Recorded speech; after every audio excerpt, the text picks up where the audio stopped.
entre otras cosas, es una gloria la charla que llevamos. Y esperamos pues de que se pueda tener lo mejor de esta charla. Así que, bienvenidos todos. Voy a dejar en el uso la palabra a mi querido amigo, el licenciado Ray.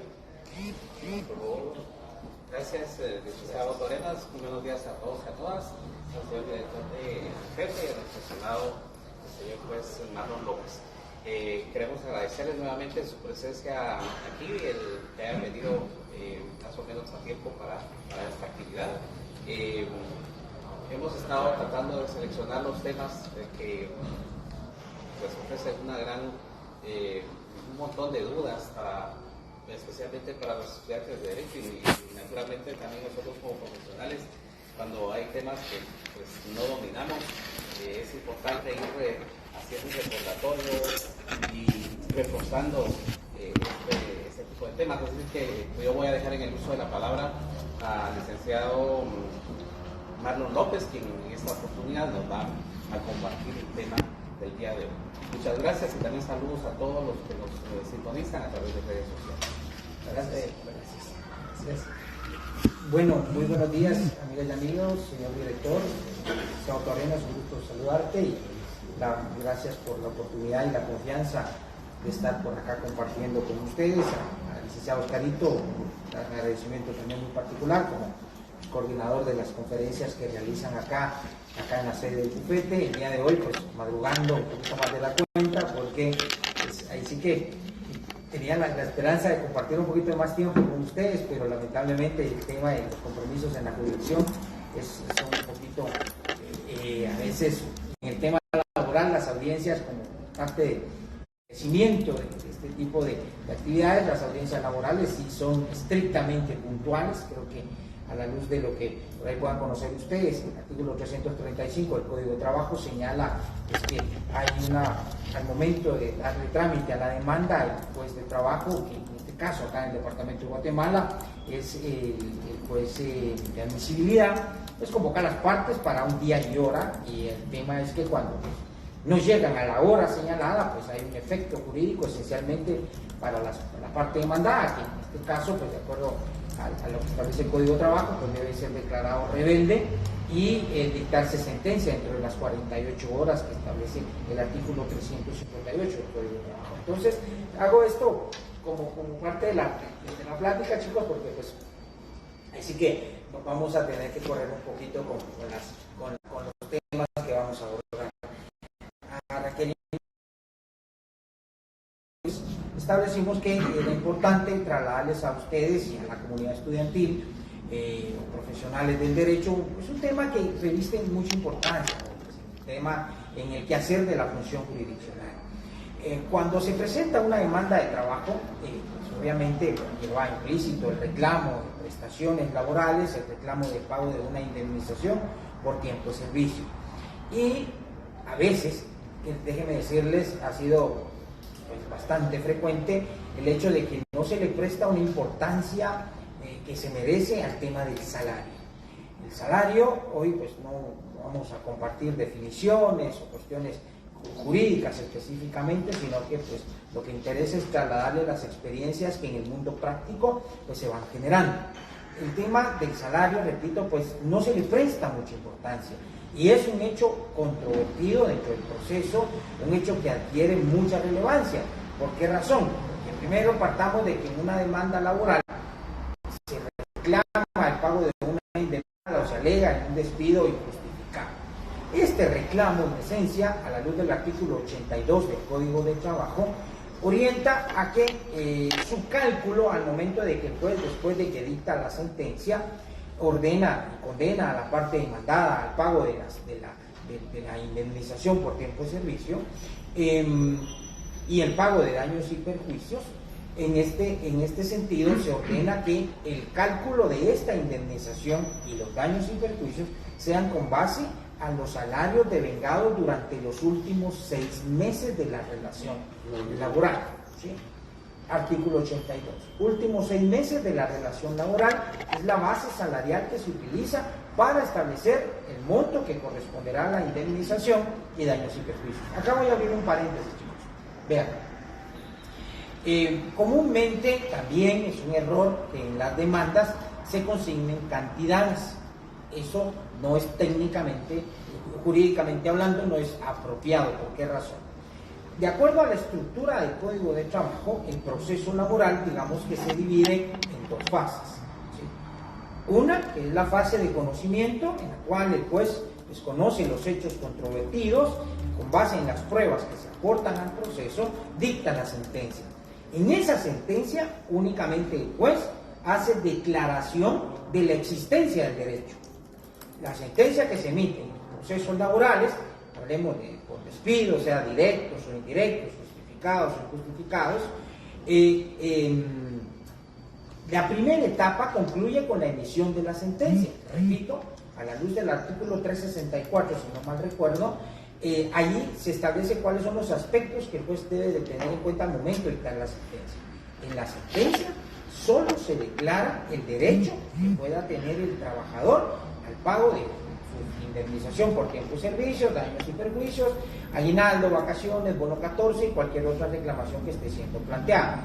Y en su caso, en esa primera etapa, repito, pues el juez declara la existencia de este derecho. Si una de las dos partes no está de acuerdo, va a presentar su recurso de apelación, ¿sí? El artículo 365 establece la forma, tiempo y modo como debe plantearse este recurso.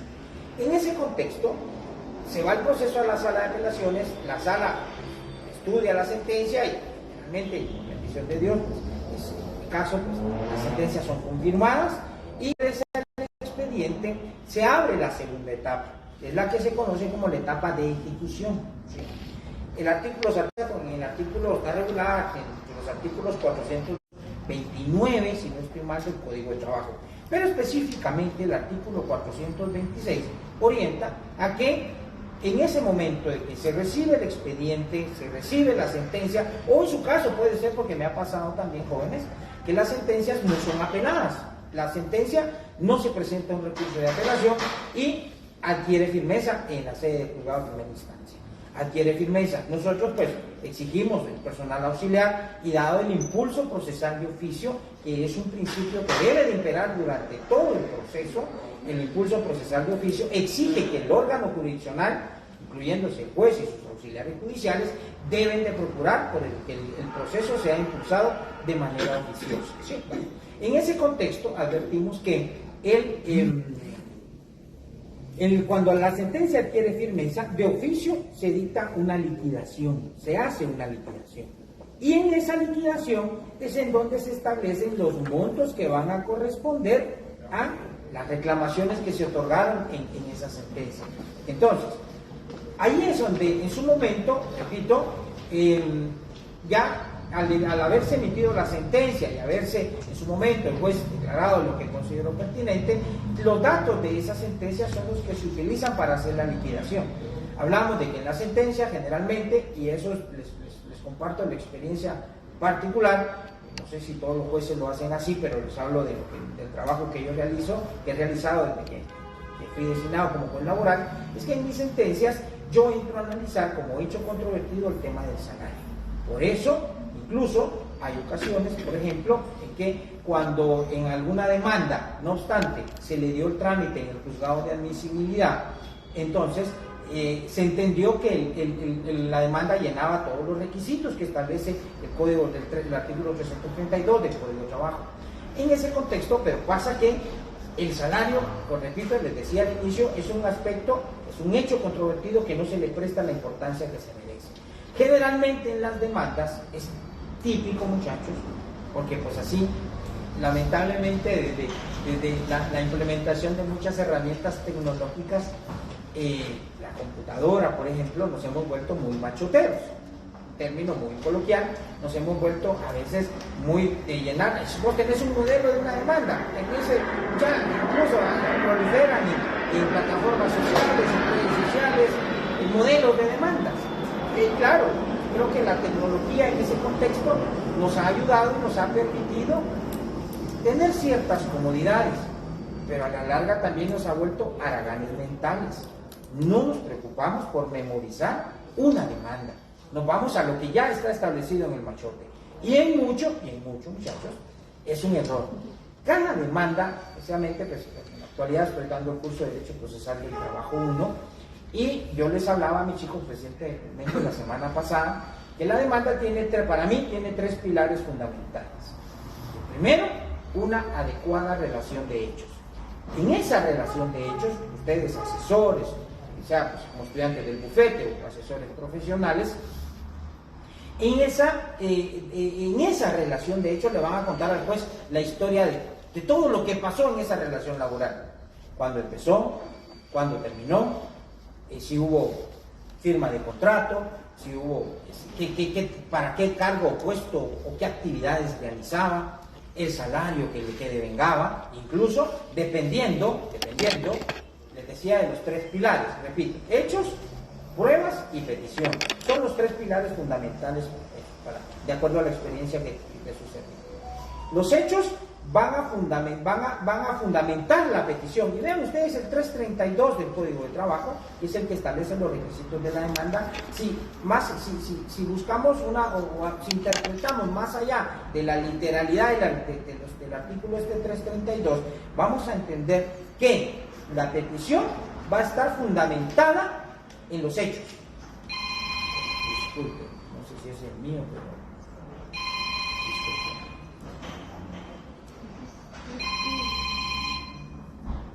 gentilmente está llamando vía WhatsApp, disculpen. Pues como les comentaba, y no puedo cerrar aquí esto, como les comentaba, solo vamos a ver, ya le puse silencio, por si volví a llamar. Pues como les comentaba, las peticiones, ¿sí?, tienen su sustento en los hechos, y las pruebas son las que respaldan los hechos. Vean esa relación que hay en esos tres aspectos fundamentales. Y lo traigo a colación, chicos, porque en muchas ocasiones se desatiende la posibilidad o la necesidad de explicarle al juez cuál fue el salario que se devengó durante toda la relación laboral. Explico esto, muchachos, porque en atención al tipo de reclamaciones que se están formulando, en esa atención va a ser necesario explicarle al juez cuál es el salario que se devengó. ¿Y por qué esto? Bueno, el artículo 82, como le mencionaba, orienta a que la indemnización por tiempo de servicio y los daños y perjuicios se van a calcular con base al promedio de salarios devengados durante los últimos 6 meses, pero solo para la indemnización, ¿sí?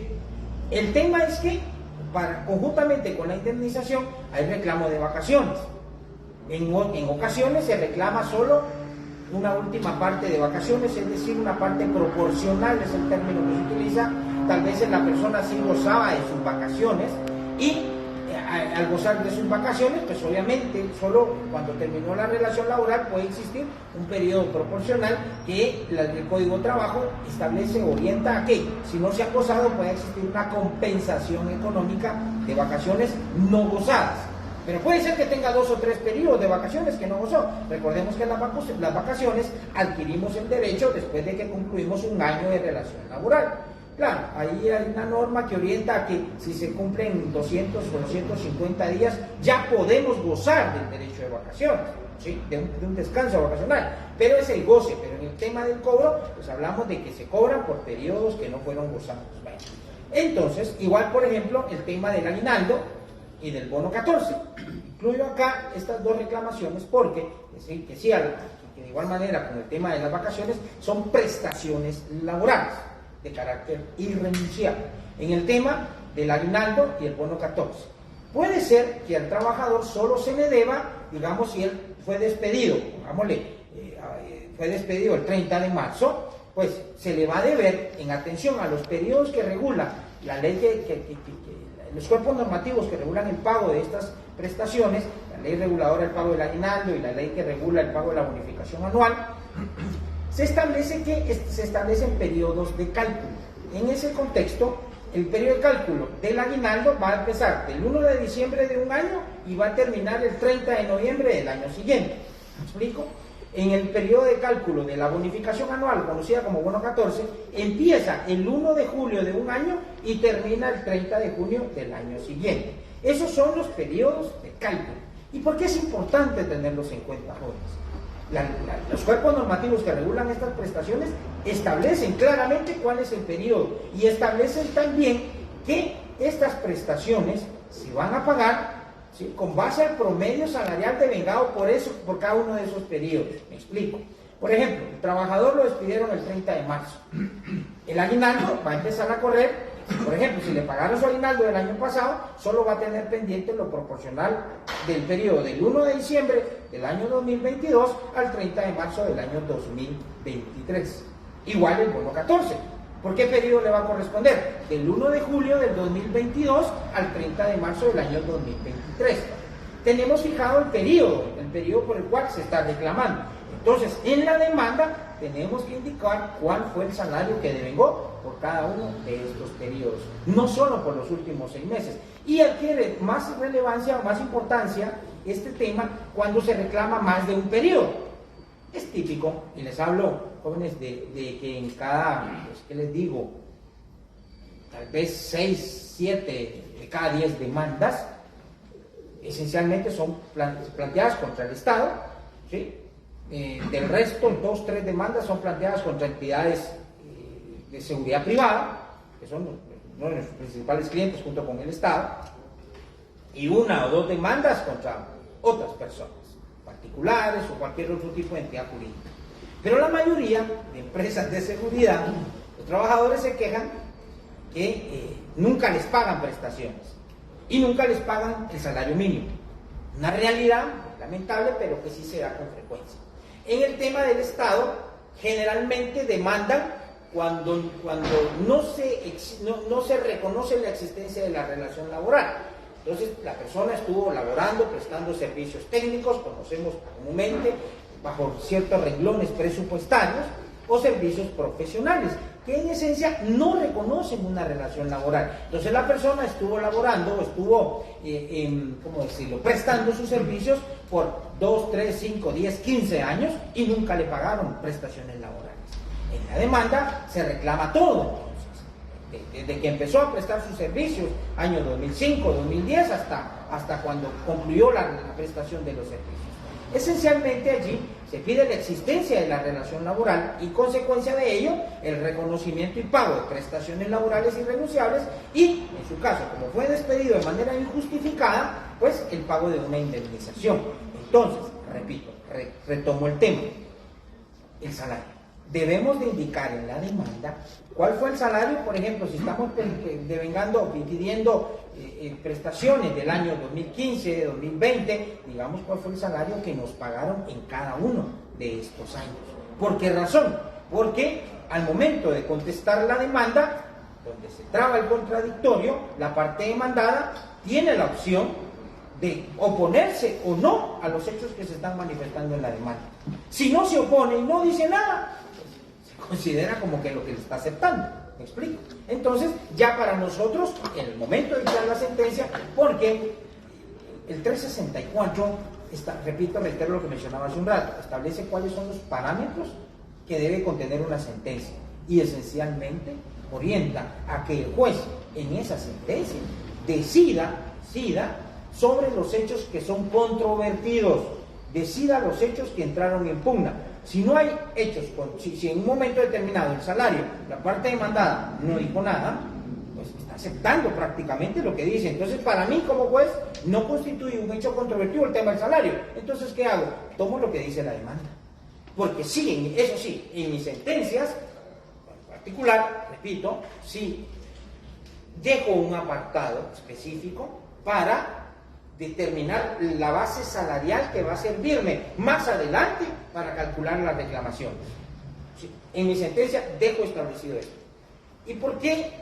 Si en algún momento usted dirá, pero si el 364 orienta que solo se pronuncie sobre hechos controvertidos.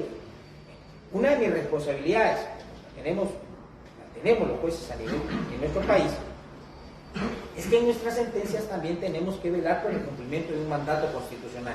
El Estado de Guatemala se organiza para brindar seguridad a la población. Y no hablemos de seguridad solo de aquella seguridad física que nos puede dar un cuerpo de seguridad, no. Hablemos de seguridad y certeza jurídica. varias sentencias, los invito, lean una constitución que tenga fallos de la Corte de Constitucionalidad, ha analizado el tema de la seguridad en diversos ámbitos, y uno de ellos es el tema de la seguridad y certeza jurídica. Y los fallos que emitimos los jueces también tienen que cumplir con ese mandato constitucional, que haya seguridad y certeza. ¿Para qué? Y les cuento, me ha pasado, por tal vez desconocimiento, no sé cómo justificarlo, pero, por ejemplo, después de que yo dicto la sentencia, hago la liquidación y establezco las cantidades, la parte demandada, no conforme con el monto que está establecido en esa liquidación, plantea un recurso. El recurso es el recurso de rectificación, que por ahí está 426, 427 el Código de Trabajo, ¿sí? Pero el recurso de rectificación tiene un fundamento, una razón de ser, y es que la parte que advierta que al hacerse la liquidación se cometió un error de cálculo, un error matemático. Al calcular las prestaciones, se lo diga al juez, mire señor juez, se equivocaron. Resulta que usted puso que 2 por 2 eran 6, pero no, 2 por 2 son 4. Mire, ustedes, hay un error de cálculo en esa liquidación. Se dice cuál es el error, el juez revisa y si considera que es pertinente, pues declarará con lugar el recurso de rectificación. ¿Por qué lo traigo a colación? Porque suele suceder, de verdad, que mediante el recurso de rectificación pretendan que se modifique algo de la sentencia, ¿sí? Y es donde les reitero yo la importancia que tiene que ustedes, asesores de trabajadores o asesores de patronos, adviertan también que el salario es un tema importante, porque del salario, repito, esa es la base de la que se desprenden el cálculo de lo que va a tener que pagar al final de cuentas el patrono. Entonces, pretenden que por medio del recurso de rectificación se modifique la sentencia. ¿En qué forma? Es decir, mire señor juez, resulta que hay un error de cálculo porque el salario que él devengó no eran 5.000, eran 3.000 quetzales. Yo digo, bueno, ¿por qué no lo dijo en la sentencia? En la sentencia, cuando incluso, vean ustedes, cuando lleguen y le notifiquen una sentencia, lean todo lo que está resolviendo el juez.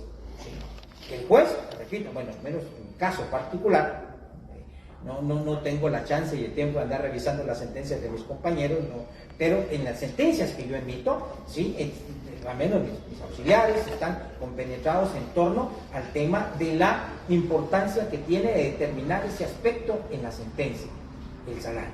Entonces, analícenlo. Si no están de acuerdo, alguien contra quien se haya emitido una sentencia, o incluso ustedes como trabajadores, los trabajadores no están de acuerdo, ustedes son asesores, no están de acuerdo con el monto que el juez determinó como salario, impugnen. Está esa chance todavía al momento de plantear la apelación, pero si no lo hicieron en la apelación, les toca únicamente hacer uso de la dieta del ajo y el agua, a joderse y aguantarse, porque no hay para dónde. Poder humano, créanme, que modifique una sentencia después de que ha pasado, de que ha adquirido estado, no hay. O sea, obviamente está el tema del amparo, pero la acción de amparo, o sea, no es una acción o una instancia revisora de los fallos judiciales. Si en un fallo judicial pudo haberse, por ejemplo, cometido algún error que lesione un derecho constitucional, pues hace viable la acción de amparo, pero la acción de amparo no está para revisar las sentencias de los jueces, no está. Si usted no hizo uso de los recursos ordinarios al momento de que le fue notificada una sentencia, usted consintió esa sentencia. Y no existe dentro del proceso, en el tema del proceso laboral en Guatemala, o sea, una vía que permita revisar las sentencias que han emitido los jueces de trabajo. No hay, salvo recursos ordinarios. Entonces, me regreso a lo que les mencionaba. Cuando plantean el recurso de rectificación, pretenden que el juez modifique ese salario, y ya no se puede. Y se les dice, mire, y se les advierte primero, lo que pretende la parte es modificar un aspecto que ya fue resuelto en sentencia, y eso no puede ser modificado por medio del recurso de rectificación, ya que la razón de ser del recurso de rectificación es la existencia de un error de cálculo. Y le dicen a uno, mire, pero el error de cálculo estuvo porque usted tomó un salario que no era. Hombre, eso ya se discutió, ya se determinó en la sentencia. Entonces, ahí está, ya no puedo yo modificarlo, y se declara en su caso sin lugar el recurso de rectificación. No sé cómo vamos con el tiempo. Son las 7:27 minutos. Pasa rapidísimo. Les comentaba, ya para ir concluyendo algo, chicos, un aspecto que nosotros hemos tenido en cuenta y hemos advertido en el tema de las sentencias que se emiten cuando la persona, digamos, fue contratada, contrato de servicios que no reconocen una relación laboral, que ya es algo muy típico también en la iniciativa privada jóvenes. Se da mucho la contratación por servicios. La persona hace un contrato, lo catalogan o civil o mercantil, y en este pues, orientan o establecen el pago de honorarios, y el prestador de servicios emite una factura, ¿sí? Eso se da muy frecuentemente o constantemente, se da en el Estado. Híjole, les puedo decir de verdad, sin temor a equivocarme, tal vez el 60% de la gente que presta servicios en el Estado está bajo estos contratos, que no reconocen una relación laboral. Vean el impacto económico que tiene. ¿Por qué razón? Es preocupante. Son miles de millones de quetzales que van en condenas en contra del Estado. ¿Por qué razón? Porque ha existido una mala práctica, porque se ha hecho un mal uso de estas figuras contractuales. Existe un manual de clasificaciones presupuestarias que orienta cuándo podemos advertir la existencia de un contrato de servicios técnicos, uno de servicios profesionales, y establece parámetros. El tema es que eso lo plasman en un papel, ¿sí? Se plasma en un documento, pero la realidad es distinta. Ahí vamos a algo. La persona pues, firma un contrato que dice servicios técnicos, que dice servicios profesionales, en la iniciativa privada que dice por servicios mercantiles o por servicios civiles. Dice eso un papel.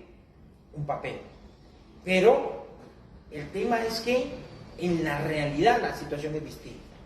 Ahí es en donde nosotros, por ejemplo, hacemos uso de un principio que nos ha servido de mucho, y es el tema de la primacía de la realidad.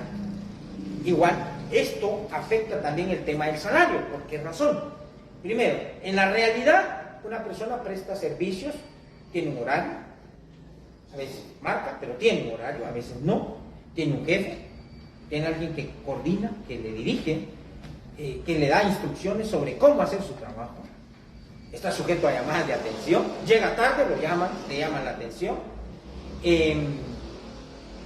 y recibe un pago por sus servicios. Ahí vemos que se manifiestan los elementos típicos de una relación laboral: prestación del servicio, subordinación, dirección y compensación o pago por el servicio que se presta. Los elementos típicos que establece el Código de Trabajo en su artículo 18.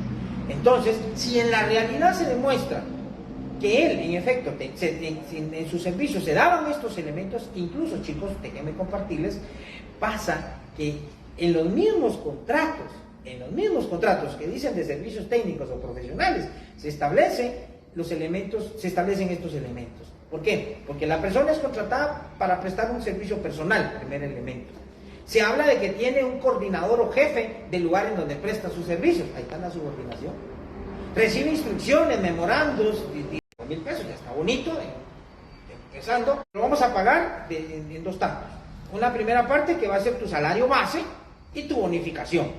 ¿Por qué? La bonificación e incentivo sabemos que es legal. Está establecida en la ley, establece un monto de 250 quetzales de bonificación e incentivo. Aparte de la bonificación por productividad, pero tiene otros parámetros. El tema es que cuando ven ustedes voucher de su pago, le aparecen sus 3.100 o 3.200 quetzales de salario base, pero una bonificación de 2.000 quetzales. ¿Dónde viene el truco? Y pasa igual, por ejemplo, o se inventan otras bonificaciones, o tienen comisiones, en fin, establecen a veces varios rubros. Mira, te vamos a pagar 10.000 quetzales, pero mira, vas a tener comisiones fijas de 1.000 quetzales, una bonificación de 3.000 quetzales, un salario de 3.000 quetzales y otro bono por buen comportamiento de 2.000 quetzales. Total, le juntan el monto total. ¿Y dónde viene el truco? El truco es que cuando ya les toca que pagar aguinaldo, bono 14 y vacaciones, se lo pagan solo basados en el monto del salario base. Solo se lo van a pagar por 3.000 quetzales, por 3.100 quetzales, 3.200 quetzales. Y el resto valió maracas. El resto se hacen los locos. ¿Por qué? Y dice, pero mira la ley, que ahí sí, para él, en ese momento se exige la ley, existe la ley. Les dice, mire, resulta que el pago de las vacaciones, dice, se deberá pagar sobre salarios ordinarios. La compensación de tu pago de tus vacaciones va a ser se va a establecer con base a salarios ordinarios. Artículo 130 y algo por ahí del Código de Trabajo, 36, 34. El aguinaldo, bueno, se va a establecer con base en los salarios ordinarios del periodo que establece como impositivo, ¿sí? El bono 14 igual, se va a pagar con base en salarios ordinarios, ¿verdad? Y el resto. Entonces, ahí es en donde nosotros hemos advertido que se hace uso de lo que se llama, a la luz del artículo 4 de la Ley del Organismo Judicial, fraude de ley. El fraude de ley consiste en invocar una norma con la finalidad de dejar de cumplir otra. Digo, mira, yo te estoy pagando tus vacaciones, tu aguinaldo y tu bono 14 con base en lo que dice la ley. Y ahí dice salarios ordinarios. Ahí no dice con base al bono, no dice con base a comisión, no dice con base a nada. Solo dice salario ordinario. Solo por eso te lo pago, con ese monto. ¿Qué ha pasado? Repito, pues, hemos advertido que se da esa acción fraudulenta, es un fraude de ley. Entonces, cuando nos toca conocer las demandas, nos dicen, mire señor juez, ahí es donde insisto la importancia que tiene el primer pilar, los hechos. Cuéntenle al juez lo que realmente pasó. Cuéntenle todo lo que pasó. Mire, mi salario, fíjese que yo ganaba, me pagaban 7,000 al mes. Está bueno. Pero viene la parte demandada, mire, el salario según el libro de salarios y según boleta, porque son especiales, señores, principalmente los que los asesoran.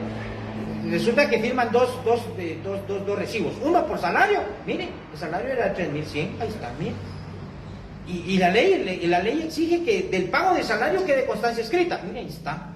Pero hay otro recibo donde le pagaban lo otro que le pagaban y eso nunca lo muestran. Ahí hablamos incluso hasta de una doble contabilidad, porque eso no lo reportan en ocasiones. ¿Por qué? Porque es una acción fraudulenta. ¿Y lo hacen para qué? Para que las prestaciones laborales, su pago, pues, no sea en la realidad como debe de ser. Entonces, si ustedes le dicen al juez, mire, a mí me pagaban 7,000, pero se dividía así, así, así. Bueno, pero ya la parte demandada ya tiene que saber que tiene que desvirtuar eso que está diciendo. Entonces, hay un artículo, todo esto les digo, y perdonen que vaya así rapidito, pero todos estos valladares que hemos ido encontrando, los hemos ido pues solventando, los hemos ido superando. Primero, pues también es importante y hay que reconocer ciertos fallos de la Corte de Constitucionalidad, en donde ha hecho y ha orientado a que los jueces tenemos que advertir el respeto y cumplimiento de los principios que imperan en el derecho del trabajo. Y uno de ellos, el tema de la primacía de la realidad, advertir qué es lo que en la realidad está pasando. Y nos dice, y otro aspecto fundamental, y es el tema de convenios internacionales en materia de derecho del trabajo. Hay un convenio que está vinculado con el tema del salario, y es el convenio 95 de la OIT. Los invito, léanlo en su artículo 1, este artículo es una maravilla, incluso fíjense que el Código de Trabajo orienta más o menos, un código que ya tiene más de 60 años, 62 si no estoy mal, de que entró en vigencia la última gran reforma que hubo, orienta, vean ustedes, la parte final del primer párrafo del artículo 18 señala que por los servicios habrá una contraprestación, ¿sí? Así rapidito lo vamos a ubicar acá. Este parrafito, artículo 18, aquí está. Dice, a cambio, última parte del párrafo primero, a cambio de una retribución de cualquier clase o forma. Vean eso, lo amplio del concepto, la visión que tuvieron al crear esa norma.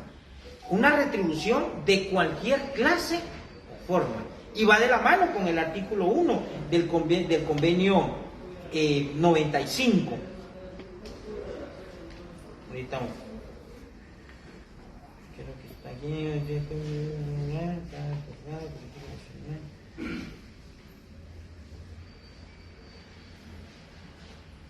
Pensé que estaba por acá, pero si alguien ve por ahí el artículo 1 del convenio 95 de la OIT, este orienta a que salario, así, palabras más, palabras menos, salario es todo lo que el trabajador percibe por la prestación de sus servicios. Llámese como se llame. Si hacemos una relación de ese artículo 1 del convenio 95 con la parte final del primer párrafo, el 18, no tendríamos que tener complicación. Dice, salario, artículo 1 del convenio 95 de la OIT, es todo lo que el trabajador percibe por la prestación de sus servicios. Llámese como se llame. Entonces ahí es en donde incluso nosotros, y un servidor, al momento de dictar las sentencias, pues, orienta a que las acciones fraudulentas nosotros no tenemos que acogerlas en las sentencias. Tenemos que advertir lo que la ley establece. Y aparte de todo, saben ustedes muy bien, jóvenes, para concluir, que hay un principio que de igual manera tiene una importancia tal en nuestro medio en el tema de la protección de derechos del trabajador. Y es el principio protectorio o tutelar. Hablamos de que la tutelaridad va para el trabajador, la protección, pero esa tutelaridad no la da el juez. A mí me han señalado que soy un juez demasiado tutelar, y no es que sea demasiado tutelar. El tema es que la norma, la ley, es la tutelar. ¿Yo qué hago? Aplico la ley. Y dentro del principio protectorio tutelar, jóvenes, advertimos que este se manifiesta por medio de 3 reglas. El indubio pro operario o pro operario, que orienta a que en caso de duda deberá resolverse en favor del trabajador.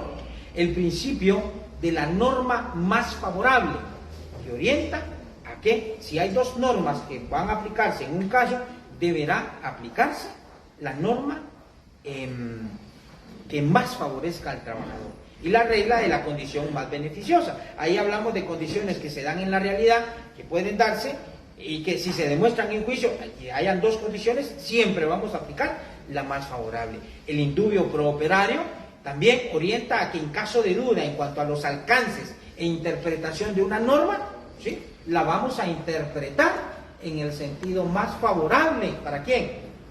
Para el trabajador. Entonces, estos principios también nos han servido de mucho, nos han ayudado a ir solventando estas situaciones en torno al tema del salario, que es un tema, repito, bastante complicado, que es el tema económico tanto para el trabajador como para el patrono, es muy sensible. El patrono siempre quiere pagar menos, lamentablemente, y el trabajador se exige que le paguen lo que le corresponde. Entonces, ahí es donde se da esta dificultad. Por acá voy a dejar mi intervención, no sé si habrá chance de alguna pregunta, licenciado, que quieran plantear, y para darle respuesta en lo que nos queda por acá de tiempo.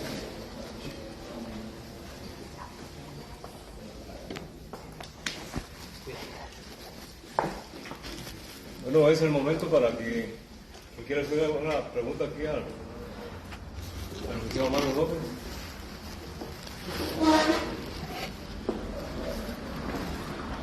No, estamos. O me quedó todo bien claro, o no me entendieron. No, chicos, de verdad les agradezco mucho a ustedes por la oportunidad.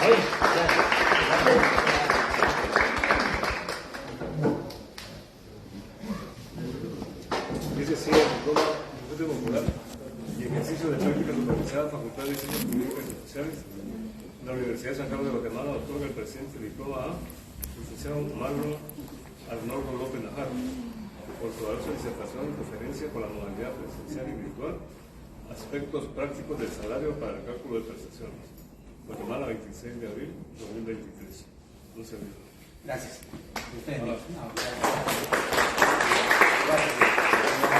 Gracias. No, ahí sí que ha sido un grato placer y un gusto.